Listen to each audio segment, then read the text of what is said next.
So Tennessee is coming off of a win against Florida. But if you watched any of that Tennessee Florida game, you'll know that Tennessee really was struggling when Graham Mertz was in the game. And it wasn't until Graham Mertz leaves that game with the injury to his knee at Florida up 10-0 that Tennessee really started having any success. And part of that was due to DJ Lagway. They did pick him off. Part of that was due to, they just had some more success against him. And I think that Tennessee definitely, has shown some weakness over the last few games, right? Over the first 3 games, Tennessee puts up 69, 51, and 71 points, right? And the offense just looked super explosive, looked almost unstoppable, quite frankly. Yet in the last 3 games, now granted 2 of these were on the road, and in the SEC, they've put up 25, 19, and a loss, and then 23. And that 23 against Florida was in overtime, right? So 17 in regulation, and then they do score the touchdown in overtime. So the big thing with this is now that we've seen more games under our belt, a few things for Tennessee have come into fruition. Nico is a very good quarterback, but he's still showing his age, right? He's still showing that this is his first real, full season as the guy, right? He's still showing that, there is some growing pains. Against Florida and against Arkansas, you definitely saw that if you were able to get pressure on Nico, he is somebody that will make mistakes, right? This is somebody that really early in the season, and even some of the throws against Oklahoma that he made, definitely earlier, against NC State and some of the lesser competition, he was airing it out and, really looked like a taller version of what we saw from Tua, right? Just a very, very accurate quarterback, him in the RPO game, hitting slants across the middle. It just really, really accurate with the football. Yet here recently, you saw Florida be able to put some pressure on him, and the balls just don't, they still come out with plenty of velocity, but the decision making isn't quite as fast, or he's staring down his receivers. So, if the team that he's playing against can get eyes on the ball, then in zone coverage or in man coverage, he's staring down receivers. That's some of the things that we're seeing out of Nico, and that's kind of the thing that I've noticed the most. That's kind of the difference is obviously the scoring output from the original games to now when they're in the SEC. Well, DeBoer was asked about, Kane Womack was asked about, the Tennessee scoring output, as well as the Tennessee offense, because, they're known to spread you out, run it fast, as well as, having faced South Florida already this season. And when we talked about South Florida, we talked about how Alex Golesh was the previous Tennessee offensive coordinator. In fact, he was the Tennessee OC when Alabama lost in Knoxville 2 years ago. But asked about that and hey, what does this, kind of help prepare you for Tennessee? And the answer was, yes, it does, obviously from a speed output perspective, but it also at the end of the day, Womack kind of harped on, Tennessee is a run first team.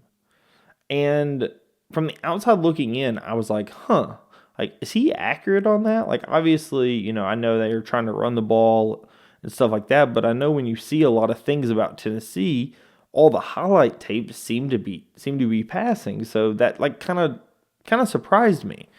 And then I dug into the stats, and of course, he's absolutely accurate. If you look at the stats on the season, Tennessee has substantially more rushing yard or rushing touchdowns than passing touchdowns. They have 20 rushing to just 9 passing. And then on top of that, they have 1,477 rushing yards to 1,430 passing yards, right? So they have more rushing than passing yards and over double rushing touchdowns to passing touchdowns.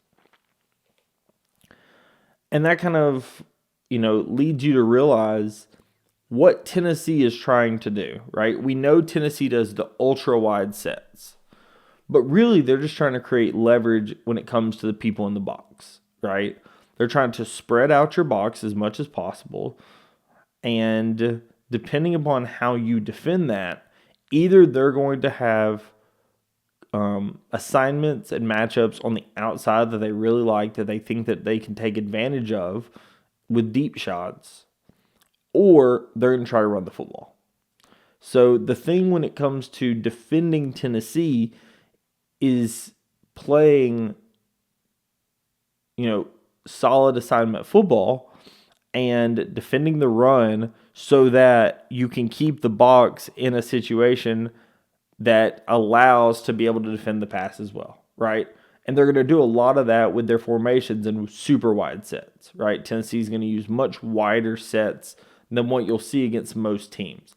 Again, thankfully, Alabama has actually already played South Florida this season, who uses some of that same stuff.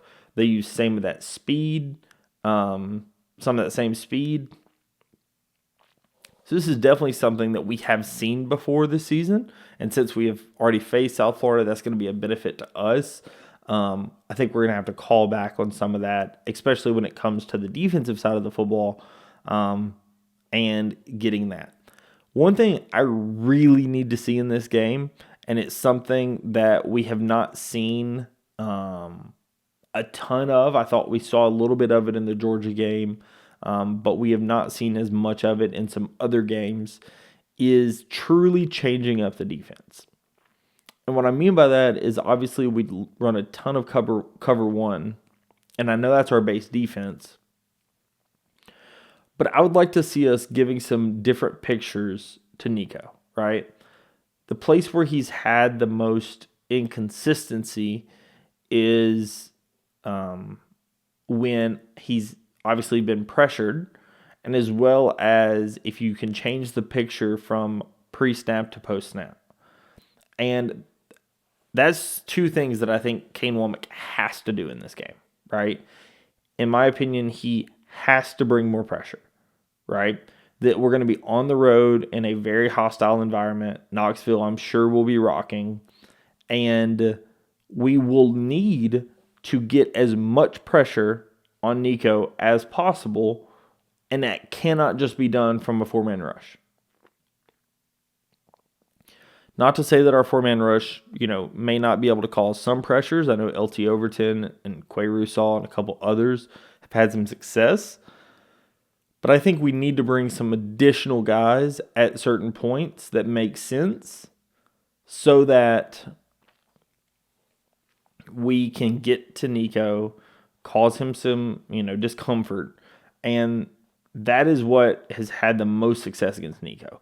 When he's comfortable and able to stay in the pocket and scan the field and go through progressions, he's absolutely lethal.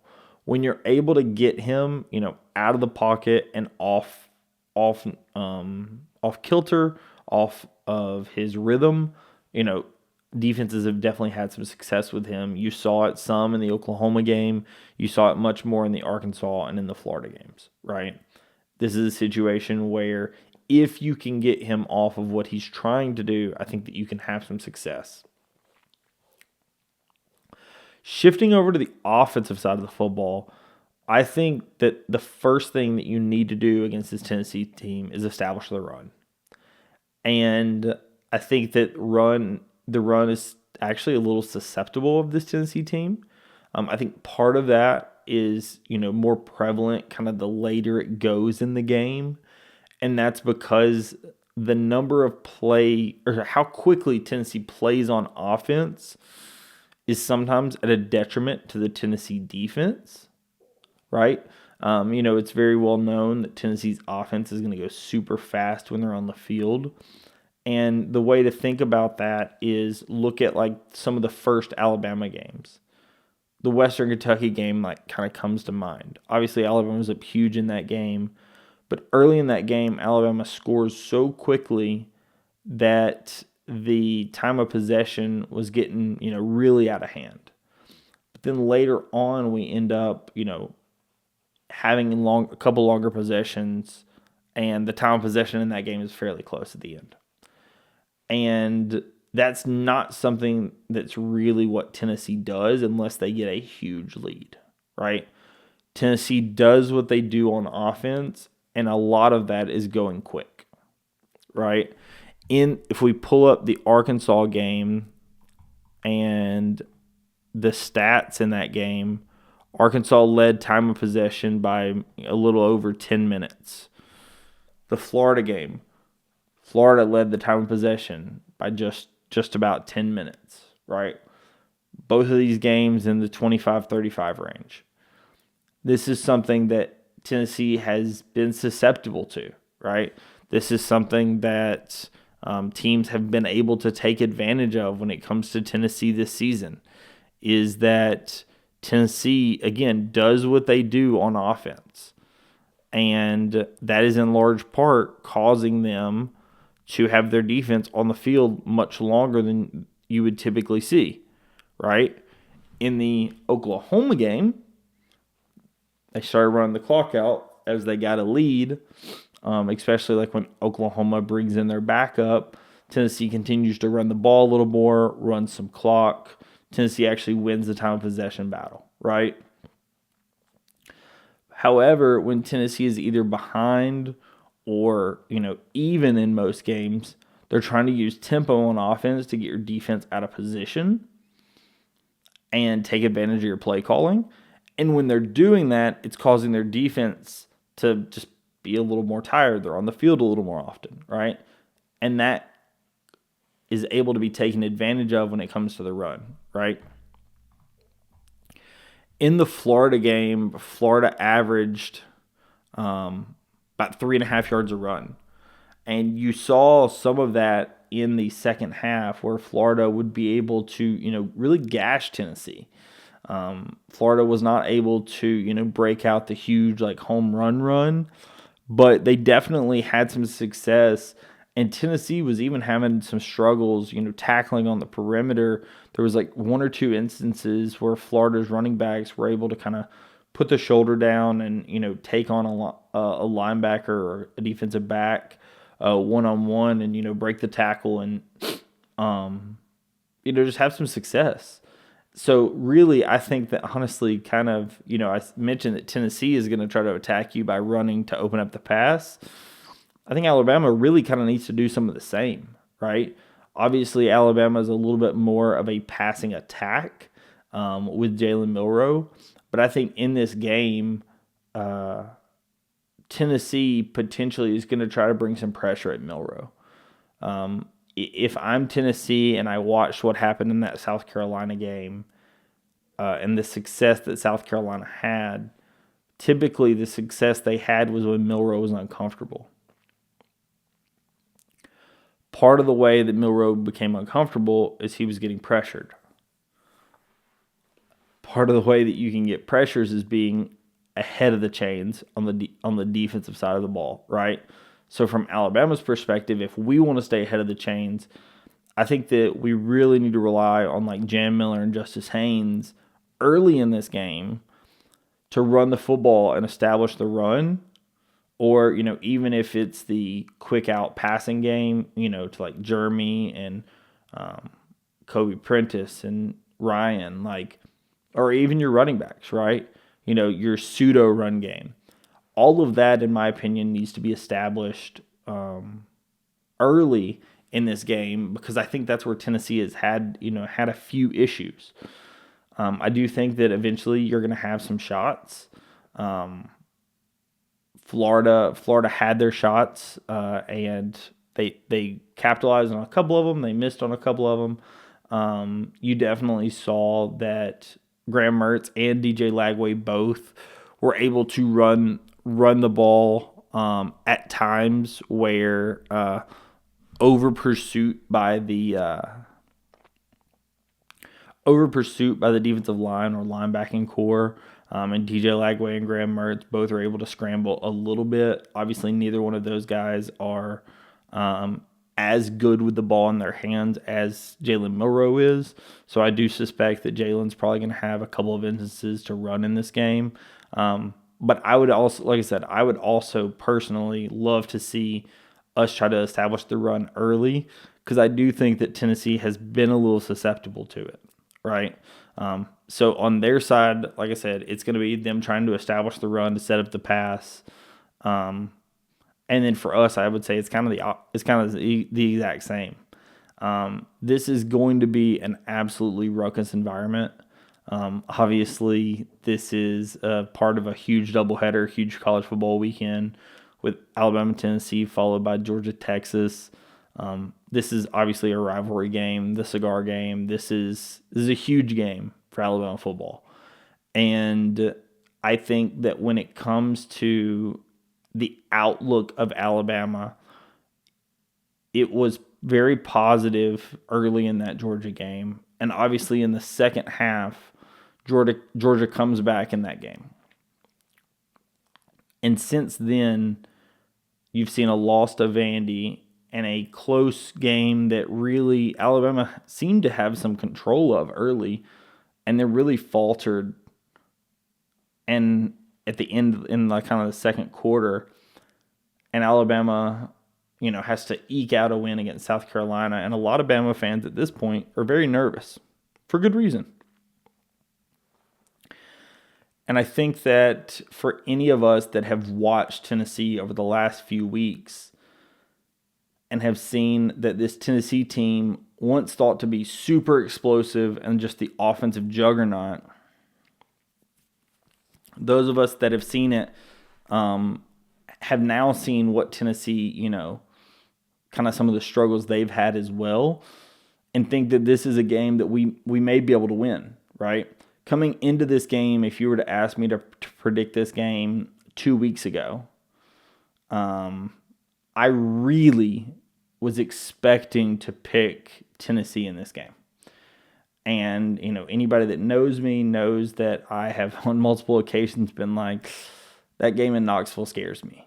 And it scared me in large part due to how explosive Tennessee was with the football and how young that our corners were and the type of defense that we were running. I thought that they could have some success in that game, right? Think about the South Florida game, where part of the reason why Alabama beat South Florida in that game, we made some changes and go up big at the end of the second half, in the second half. But B, Byron Brown had about 3 shots with guys wide open that he missed, right? The shots were there, and he just overthrew them. And Nico has had some issues. But very rarely have those issues been overthrows on guys that were open, right?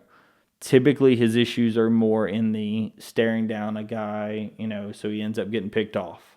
Or he scrambles and, may not make the best decision.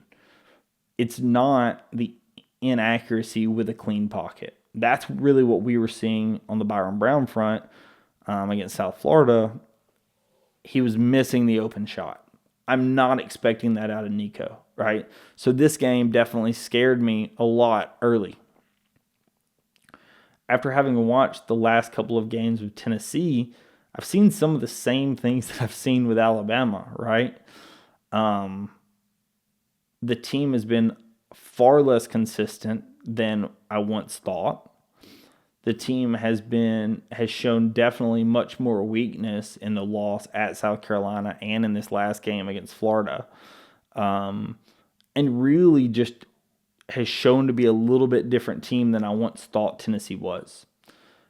And that's why I'm actually believe I'm going to pick Alabama to eke out this win.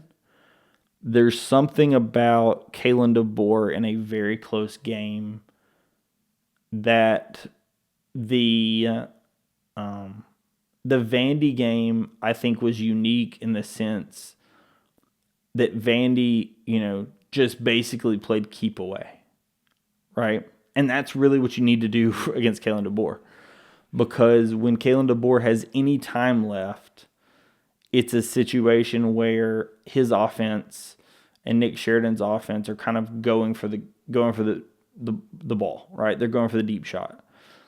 And, we saw it in, I believe it was the Wisconsin game. Alabama gets the ball like 40-something seconds, scores in 2 plays, right? They were never thinking, hey, let's run the ball, let's go to halftime. It was, we got plenty of time, we got timeouts, let's score, right? And I think that Tennessee's speed in which they play in this game is going to kind of play into DeBoer's hand, right? I think that it's going to kind of play into the fact that DeBoer, I think, is going to get the ball with time. And he's going to be able to, conjure up enough scores and drop enough scores that I think Alabama wins this game. I do think it's a very close game, though. I think both of these teams are faltering. I think that there is a chance that Tennessee has some success. I don't know what it is currently about this defense for Alabama. Like I said, I could definitely see us making some changes as it comes to blitzes or as it comes to changing up the pictures a little bit. But personally, I just have not seen enough of it thus far this season. Us being the lowest blitzing team, lowest in the entire country, to me kind of scares me coming into this game. I would definitely need to see a lot more to feel comfortable in this game. I think that's where teams have had some success against Nico. And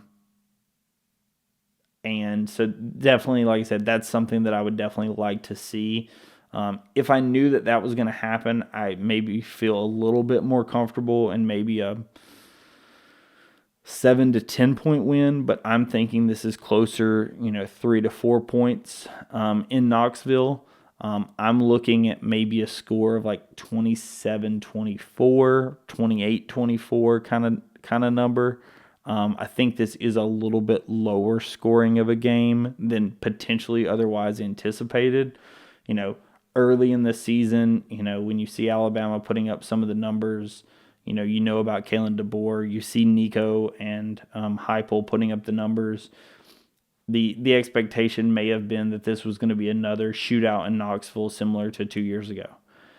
And I don't know that that's what we see, right? I think that both of these teams have had some struggles, and I think that may cause this to just be a lower scoring game. I don't know that it would fully shock me if this was a higher scoring game, but I definitely do think that both teams' struggles have been in similar ways, and I think that leads to a much lower scoring game. I think the key to this game is taking care of the football. Obviously, we talk about turnovers a lot, but when you see what happened with Florida throws an interception and loses a fumble. And Tennessee does the same. But really the difference in that game came down to Florida losing their starting quarterback. When Graham Mertz comes out, it just was a little bit different picture. And Lagway ended up being okay, right? But he goes 9 of 17, 5.8 yards per attempt. Graham Mertz was 11 of 15 with just over almost 8.5 yards per attempt. Right, Graham Mertz was in control of that game and was definitely having much more success in that game prior to DJ Lagway coming in. So, like I said, in my opinion, I think taking care of the football has got to be king in this game, winning that turnover battle and establishing the run. I think that also when it comes to the passing game, Alabama should have some shots. Alabama should be able to have some success. Arkansas and Taylen Green, I would not call the best passing team on the planet. And yet at Arkansas has some success in this game. They averaged almost 10 yards per pass. Neither team committed any turnovers. And Arkansas, dominates time of possession and wins that game. I think that Alabama has now seen over the last 3 games how to have some success against Tennessee. Less so in the Oklahoma game, but definitely much more so in that Arkansas and Florida games, right? You've seen what works, and they've seen how Alabama may be able to do something similar to accomplish some of the same goals, right? Arkansas, doesn't run the ball a ton, but their leading rusher averages almost 8 yards a carry, right? That's enough to kind of set up some of the passing plays. And I think that that's real. Like I said, that's what I really need to see in this game. I need to also see some more decisiveness out of Jalen Milroe. I do not think that Tennessee's defensive front is as good as South Carolina's. I think that they are good, but I do not think they're as good as South Carolina's. I think that South Carolina legitimately has one of the best defensive rosters or defensive fronts in the country. And I'm not alone in that. They are kind of known to have a very, very good defensive front. Tennessee has 3 guys with 2 or more sacks thus far in the season. Alabama just faced a guy in Kyle Kennard that had 2 against Alabama, right? And that was not his first game to have 2. I think it's just a different level of defensive front. And if Tennessee is going to have some success pressuring and sacking Jalen Milroe, it's going to come with some more complex pressures and additional blitzers. Versus South Carolina was able to have success rushing just 4, right? This is something that I think that if Alabama's offensive line, tackles especially, can have a big game, right? Can require Tennessee to bring pressure to get to Milroe, then Alabama can have some success, right? Because we saw in that Georgia game, and even to a lesser extent, but in the Vandy game, when Jalen Milroe is blitzed, he's done a good job replacing the blitzer with the ball, right? He's done a pretty good job finding the open man when the opposing team brings a blitz. He's done a worse job getting rid of the football and being smart with the football when a 4-man pressure gets to him, right? In my opinion, what I have seen, that is the problem with him. And it's because I think he has trust in his offensive line, and when that trust sometimes fails him, that causes him to have an issue. So that's, in my opinion, what one of the keys has to be is have your offensive line prevent the pressures unless they're bringing somebody. And if they're bringing somebody, then Jalen Milroe needs to just be smart with the football, replace the blitzer with the ball, and, find the open receiver and let his guys, perform in space. You've seen that when he, attacks with the tight ends, whether it be Cuevas or Dupree. That's kind of what I want to see out of Jalen Milroe. And we've definitely seen it in some games. I thought the South Carolina game, we didn't see it quite as much. And then the final thing is we have to get to the football. I mentioned it in the South Carolina recap, but that is got to be a key for the offense, right? I think that Ryan Williams is that guy and is special with the football in his hands. So you have to find ways to get him the football. Obviously, you don't want to target him 12 times because that, in my opinion, would cause the defense to just totally just try to play just him. And obviously, part of the success of Alabama is being able to find him in specific instances, but not every play, because if you're only throwing at him, obviously the defense is going to defend him a little differently. So obviously, you don't want to go overboard, but you have to find to the football when at all possible, because that's definitely something that was limited in the South Carolina game. Part of it was because we did miss the deep shot, and there were a couple of other instances that, based on what Kalen DeBoer said, that Jalen maybe didn't go to him and because of a different option, or maybe didn't see him, or whatever the case may be, right? But we just need to get to the football, as much as we can, because he really has the ability to break open a game. We've seen it time and time and time again. So that's got to be a key in this game. So, as I mentioned, my score prediction for this game is going to be 28-24. I do think Alabama is able to eke out a win. I do think it's very, very close. I do think that this game could come down to just a couple of plays. It would not surprise me if Alabama does lose this game, right? On the road in Knoxville. It is going to be a very tough place to play.